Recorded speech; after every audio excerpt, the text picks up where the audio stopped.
Good morning. Ngasigi runes ki reading haipetang yeng se ko hadi runes ki reading se group 1 group 2 aina khai do se ko hadi group 1 dana karamba symbol lake haibadu du yeng minara se aduga group 2 dana karamba symbol lake haibadu adugi matungi na ko adumai toraga hadi symbol dugi matungi na kai lake kari message no haibadu haipetang yeng se ko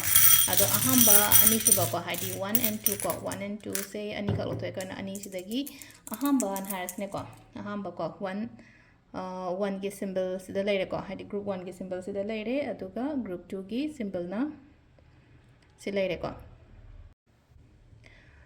अहमबगी symbol से को अहमबगी symbol से सिदा Laiba symbol से कइनो हाय मतम सिदा growth कुंबा Lakpa हायरासिने को Heidi अनोबा अनोबा जीव पानबा चंगकपनि खंगदे नत्र हाइडी ग्रोथ अमा लाकपनि खंगदे लेरंबा पोतो मयोन चोंगकपनि खंगदे अदुमाइना अदुंबगी हाइतर फर्टिलिटी से ओइ को सिदा हाइबा कांता को हाइडी सिदा सी कार्ड रे सिगी मीनिंग सिगी रून्स की मीनिंग से हायरसने को सिदा अदुदुना हाइडी सम काइंड ऑफ हाइतारे को हाइडी इमुंग जीव पानबा चंगकपनि खंगदे अदगी अंगांगुंबा लाक अंगांगुंबा उनाबा खोपा अदुंबा सु मयाम अमा लेरे नत्रगा अइना कइनोमा सेमजागिबा साजागिबा अइना होटनागिबा पोट अमगी माहिगुंबा लाकपा हायरसने को हाइडी रिजल्ट फंगबा अदुमाइन तौरगा ओइ को सिगी अहमबगी अखोइगी कइनो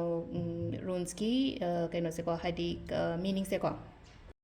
अदुगा अनीसुबगिसिना को हाइडी चटलिबा फ्लो सिदा दुम चटलोन हाइ को हजिसे को हाइडी चटलिबा फ्लो सिदम चटलो नुआइते काइन खलसे इमोशनली खतंग खरा को डाउन गुंबा ओइबसु याइ अदु तारगा जो को हाइडी समटाइम्स आई थिंक अकोइना